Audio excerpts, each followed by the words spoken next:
મંત્ર સાધના માટે ઉપાસનામાં બેસતા પહેલા ક્ષણવાર માટે પણ ગુરુ, મંત્ર, દેવતા, આત્મા, મન અને પ્રાણોમાં એકત્વ ભાવના કરવી એને જ તાત્વિક વિમર્શ કહે છે. એટલે મંત્ર ચૈતન્ય તેનાથી શીઘ્રપણે પ્રકટે છે. મંત્ર શક્તિ એ તર્કનો વિષય નથી, શ્રદ્ધાનો વિષય છે. પદમાં પદાર્થની ઉપસ્થિતિ કરવાનું સ્વાભાવિક સામર્થ્ય છે. સુષુમ્ણા નાડીમાં ધ્યાન કરવાથી થોડા જ વખતમાં એકાગ્રતા આવી જાય છે અને પછી લાંબા સમય પર્યંત તે ધ્યાન સંતતિ બની રહે છે. એટલે થોડા વખતમાં જ ઘણા કર્મોનો ક્ષય અને નિર્જરા સાધી શકાય છે. આથી જ તેમાં મોક્ષનું સ્થાન પણ કહેલું છે.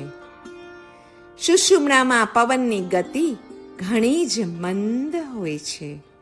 તેથી પણ મન ઘણી સહેલાઈથી સ્થિર થાય છે.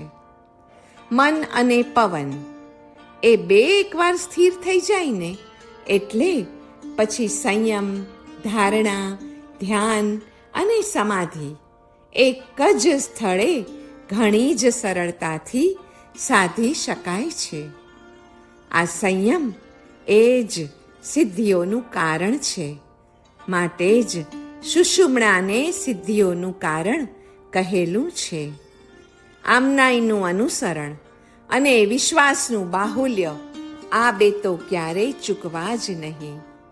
એ બંને મુખ્ય જ છે.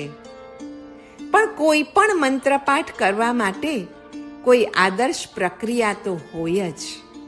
આમાં પણ મંત્રનું સૌ પ્રથમ સ્મરણ કરવું, એ પછી નાભિરૂપ સરોવરમાંથી ઉત્પન્ન થતું અને ધીમે ધીમે ઉર્ધ્વ દિશામાં જતું કોમળ નાળવાળું અને હૃદયમાં જઈને વિકસતું અને મુખમાંથી બહાર આવતું શ્વેત સહસ્રદલ કમલ ચિંતવવું.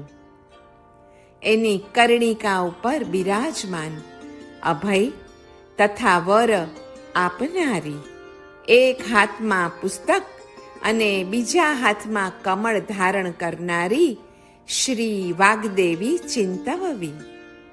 તેના મુખમાંથી આપણા સ્વમુખમાં આવતી પછી માતૃકાઓ ચિંતવવી. બસ આ છે કોઈ પણ મંત્રપાઠ કરતા પૂર્વે કરવાની કોઈ આદર્શ પ્રક્રિયા. આમાં સરસ્વતી દેવી, માતૃકા, પેલું કમળ અને નાભીમાંથી હૃદય સુધી આવતું સહસ્રદલ કમલ, ઓહોહો, આ બધી જ વસ્તુઓની કલ્પના કરતા કરતા જાણે ખરેખર તાદ્રશ્યપણે આપણે દ્રશ્ય જોઈ રહ્યા છીએ અને સરસ્વતી દેવી બહાર આવી અને આપણને એ માતૃકા ન્યાસ કરાવી રહી છે એમ ચિંતવવું આવશ્યક છે. મંત્રનું ઉચ્ચારણ એ મંત્રશૂલ કહેવાય છે અને મંત્રનું વિભાવન એ જ્ઞાનશૂલ કહેવાય છે. અક્ષર વર્ણાત્મક છે. તત્વ એ ધ્યેય અને બ્રહ્મરૂપ પણ છે. પ્રાણથી પણ અધિક ભાવે અર્હમ અક્ષરનું પ્રણિધાન અક્ષર એવા આત્મ સ્વરૂપની અનુભૂતિમાં પ્રધાન હેતુ બની જાય છે. મનનું ત્રાણ કરનાર પ્રાણ એ જ મંત્રપદનું વાચ્ય છે. કોઈ પણ મંત્રને લાભદાયક બનાવવા માટે બે વસ્તુની તો સૌથી પહેલા જરૂર હોય છે, જેમાં એક છે પૂર્ણ આસ્થા અને બીજું તટસ્થતા. આસ્થા તીવ્ર અને શીઘ્ર પરિવર્તન લાવે છે અને તટસ્થ વૃત્તિ મંત્રના પ્રભાવને પોતાને અનુરૂપ કરી લે છે. મંત્ર એ એક વિશેષ પ્રકારની જે ચુંબકીય ધારાઓને ઉત્પન્ન કરે છે ને, તેની સાથે જ્યારે આપણી તપસ્યા ઉગ્ર બને ત્યારે જ આપણી સાથે તે તરંગો મંત્ર દ્વારા ટકરાય છે કે જે આપણને અભિષ્ટ જ હોય છે. મંત્રના નિરંતર ઘર્ષણથી પ્રકૃતિના સર્વ અજ્ઞાત રહસ્યો ખુલવા લાગે છે અને આનંદના અતિરેકથી સાધકના મનને તે મંત્ર ચૈતન્યની અખંડ ધારા અભિભૂત કરી દે છે. મંત્રની ક્રિયા તે મંત્રને જલ્દી યા વિલંબે સફળ અથવા નિષ્ફળ બનાવી દે છે, કારણ કે તેમાં ઉપર વર્ણવેલા 5 અંગોથી અતિરિક્ત પણ ઘણી વસ્તુઓ હોય છે. એટલા જ માટે મંત્ર વિજ્ઞાનમાં પ્રત્યક્ષ ગુરુની અતિ આવશ્યકતા સ્વીકારેલી છે. મંત્રની સિદ્ધિ ક્યારે ગણાય? મંત્ર એ એવા શબ્દોનો સમૂહ હોય છે કે જેનો કોઈ વિશિષ્ટ અર્થ નીકળતો જ હોય છે. આ શબ્દોનો અર્થ સાકાર થયો એ જ મંત્રની સિદ્ધિ. શબ્દથી વાયુ ઉપર આઘાત થાય. જ્યારે કોઈ પણ શબ્દ બોલાય ત્યારે વાયુરૂપી મહાસાગરમાં તરંગો પેદા થાય છે. તરંગથી ગતિ, ગતિથી ગરમી અને એ ઉષ્ણતાથી સ્વાસ્થ્ય સુધરે છે. પ્રાણાયામનો પણ આ જ ઉદ્દેશ્ય હોય છે અને ક્રોધ, માન, માયા, લોભ આદિ કશાયો સાથે બોલાતા શબ્દો અસુખ બને છે અને એટલે જ તેમાંથી થતી જે ગરમી પેદા થાય છે ને, એનાથી તો પાછું શરીરનું સ્વાસ્થ્ય અને મનની ક્ષમતા અને પ્રસન્નતા બંને બગડે છે. જ્યારે મંત્ર શબ્દ શુભ છે અને એટલે જ એવા મંત્રનો જાપ હૃદયમાંથી દૂષિત ભાવનાઓને પણ બહાર કાઢી નાખે છે અને અંતઃકરણને શુદ્ધ વિશુદ્ધ કરી આપે છે. મંત્ર જાપ વડે વધતી ગરમીથી મસ્તકની ગુપ્ત સમૃદ્ધિનો કોષ પણ ખુલી જાય છે અને આપણે ધારેલું કામ એ પણ જરૂર સિદ્ધ થવા લાગે છે. મંત્ર યોગમાં ભાવ હોય છે અને મંત્ર યોગમાં મહાભાવ પણ હોય છે. મંત્રનો જપ જ્યારે નિષ્કામ ભાવે કરાય છે ત્યારે તે આધ્યાત્મિક ઉત્થાનનું સાધન બની જાય છે. એ દ્વારા પછી આત્મશક્તિ જાગૃત થવા લાગે છે. મંત્ર યોગની આ સમાધિને મહાભાવ કહેવાય છે અને મંત્ર યોગ દ્વારા વિચારોનું શક્તિશાળી થવું તે ભાવ છે. એ ભાવ જ જ્યારે પ્રકૃષ્ટ બને છે ને, ત્યારે તે મહાભાવ ગણાય છે. મહાભાવ સમાધિ એ શબ્દ પણ ક્યારેક સાંભળ્યા હશે, પણ મહાભાવ સમાધિ એટલે શું? ઈષ્ટના સ્વરૂપનું ધ્યાન કરતા કરતા પોતાની જાતને ભૂલી જવાથી એક અવસ્થા ઉત્પન્ન થાય છે. એને જ મંત્રયોગમાં મહાભાવ કે મંત્રયોગ સમાધિ કહે છે. મૂર્ત દ્વારા અમૂર્ત તરફ પહોંચવું એ મનનો ધર્મ છે. એ ધર્મ ટાળ્યો ટળી શકતો નથી. મૂર્તિની જેમ મંત્રના શબ્દ દ્વારા પણ નિશબ્દ પરમ તત્વ સુધી પહોંચાઈ શકાય છે. ભાવના જ ઘનીભૂત થઈને પછી શક્તિનું રૂપ લે છે. મંત્ર, યંત્ર, મૂર્તિ એ બધા એના જ સાધન છે. મંત્ર એટલે ગુપ્ત પરિભાષણ. મંત્રનો સંકેત કૃપાની યાચના છે. અરિહંતોની કૃપા અને અનુગ્રહ યાચવા માટે જ મંત્રનો જાપ કરાય છે. દેવતાની કૃપા યાચના માટે જ મંત્ર જાપ છે. મંત્રશાસ્ત્રમાં પ્રાણાયામથી અતિરિક્ત શરીરના ભિન્ન ભિન્ન સ્થાનોમાં પ્રાણને લઈ જઈને સાધના કરવાની આજ્ઞા છે. આ બધી સાધનાને પ્રાણક્રિયા સાધના કહેવાય છે. ન્યાસ આદિની ક્રિયા તેમાં અંતર્ગત ગણાતી હોય છે. મંત્રશાસ્ત્રમાં ધારણા તથા મુદ્રા એ બંનેનું પણ વિશિષ્ટ મહાત્મ્ય છે. બાહ્ય મૂર્તિ આદિમાં તથા શરીરની અંદર સ્થાન વિશેષમાં મનને સ્થિર રાખવાની ક્રિયાને ધારણા કહેવાય છે. મંત્રશાસ્ત્રમાં પોતપોતાના ઈષ્ટદેવને પ્રસન્ન કરવાની ચેષ્ટાઓને મુદ્રા કહેવાય છે. મંત્રશાસ્ત્રમાં શુદ્ધિ એટલે દિક્શુદ્ધિ, સ્થાન શુદ્ધિ, શરીર શુદ્ધિ, પ્રાણાયામ આદિ દ્વારા જે મનની શુદ્ધિ થાય છે ને એ બધાને શુદ્ધિ કહેવાય છે. અને આસન શુદ્ધિ એટલે કુશાસન, મૈલાસન, ઉર્ણાસન આદિની શુદ્ધિ. જપ શુદ્ધિ એટલે ભાષ્ય, ઉપાંશુ અને માનસ જાપ આદિની શુદ્ધિ. અને ધ્યાન શુદ્ધિ એટલે મન દ્વારા ઈષ્ટના સ્વરૂપનું જે ધ્યાન કરીએ એ છે ધ્યાન શુદ્ધિ.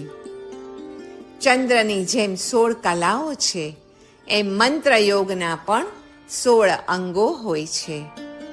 ભક્તિ, શુદ્ધિ, આસન, પંચાંગ સેવન, આચાર, ધારણા, દિવ્ય દેશ સેવન, પ્રાણક્રિયા, મુદ્રા, તર્પણ, હવન, બલિ, યોગ, જપ, ધ્યાન અને 16મું અંગ છે સમાધિ.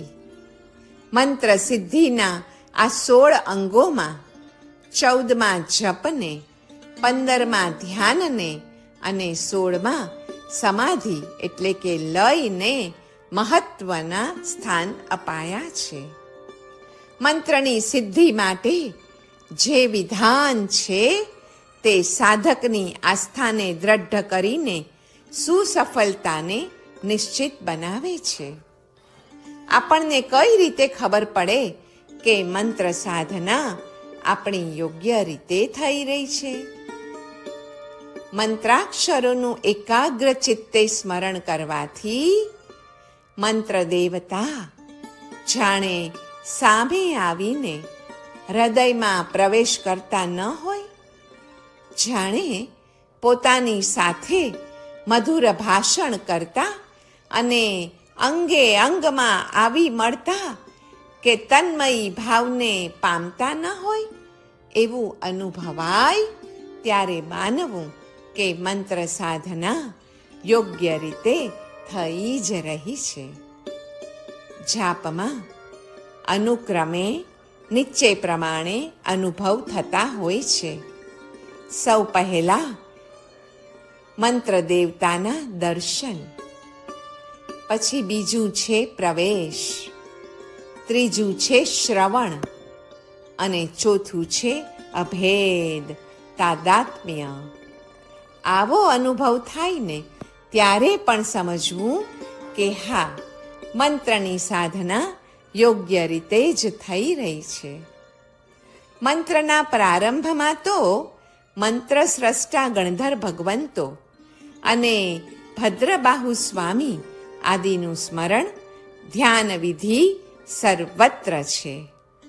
નમ્રતાના માર્ગે જીવ ગણધર, તીર્થંકર અને મોક્ષપદ સુધી પહોંચી શકે છે. બીજો કોઈ વચલો માર્ગ જ નથી. જો હોત ને તો પછી નમસ્કાર મહામંત્ર, સૌથી મોટો મંત્ર ગણાતા જ નહીં. નમ્રતા, નમો નમો અરિહંતાણમ.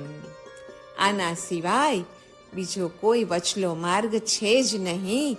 તેથી જ રોજે ઓછામાં ઓછા 108 નમસ્કાર મહામંત્ર ગણવાનું વિધાન છે. નમસ્કાર ભાવના પર્યાયવાચી શબ્દો તરીકે ક્ષમા ભાવ, દાંત ભાવ, પ્રશાંત ભાવ વગેરેને પણ ગણાવી શકાય, કેમ કે દિવસ આખો નવકાર નથી ગણાઈ શકાવાના, કિંતુ આ ભાવમાં તો જરૂર આપણે રહી શકીએ એમ જ છીએ. મંત્ર વિદ્યા શું ખરેખર સત્ય છે? આવો વિચાર ઘણાને આવતો હોય છે. પણ મંત્ર વિદ્યા જો સત્ય ન હોય તો મહાન વિરક્ત એવા જૈનાચાર્ય વજ્રસ્વામી, વાદીદેવ સુરી, હેમચંદ્રાચાર્ય જેવા મહાપુરુષો તેના પ્રત્યે આકર્ષાયા ન હોત કે પછી તેના પ્રત્યે આટલું બધું લક્ષ્ય આપ્યું ન જ હોત.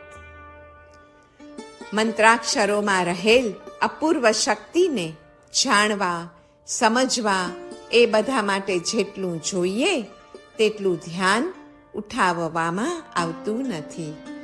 પણ મંત્રોના એક એક અક્ષરમાં અત્યંત શક્તિ ગોપનીય છે, છુપાયેલી છે. મંત્રશાસ્ત્રમાં તો વૈજ્ઞાનિક રહસ્યો રહેલા છે. જેટલા પણ અક્ષર છે ને એ બધા જ અત્યંત શક્તિશાળી છે. તેના શ્રવણથી, મનનથી એક પ્રકારની પોઝિટિવ અસર પેદા થાય છે. શબ્દોમાં સામેના જીવને અસર કરવાની અપૂર્વ શક્તિ છે જ. વર્ણમાલા કે મૂલાક્ષરો કેવલ ઔપચારિક નથી. મંત્રની શક્તિની સાથે તેનો ગાઢ સંબંધ છે.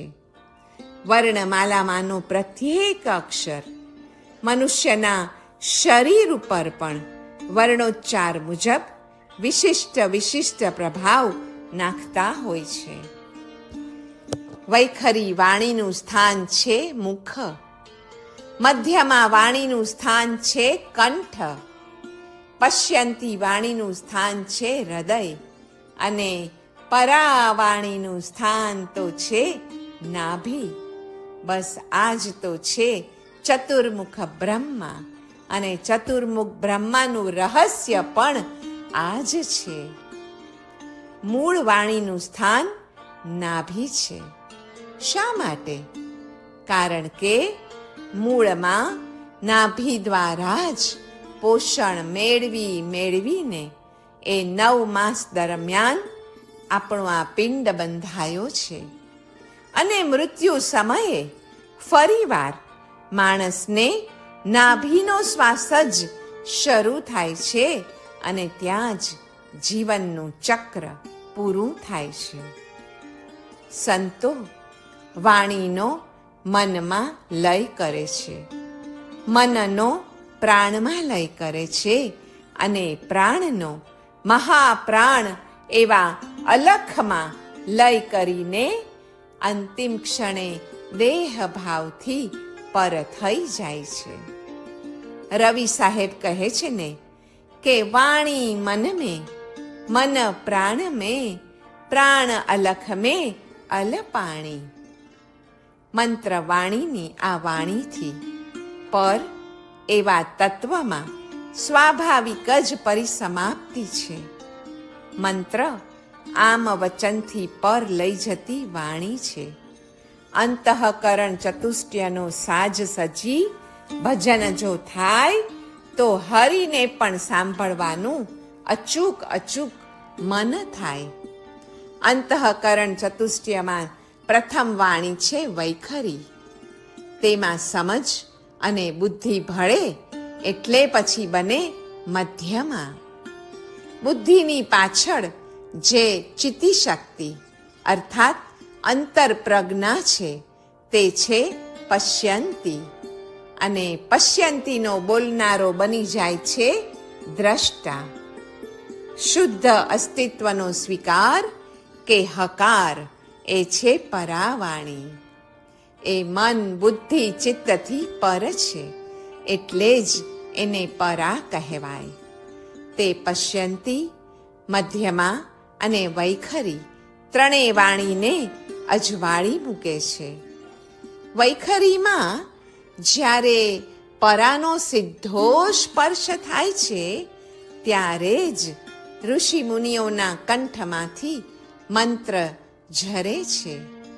વેદાહમેતમ પુરુષમ મહાંતમ આદિત્ય વર્ણમ તમસઃ પરસ્તાત. એનો અર્થ એ કે અંધકારથી પર સૂર્યની જેમ પ્રકાશતા એ મહત પુરુષને મેં પીછાણ્યો છે.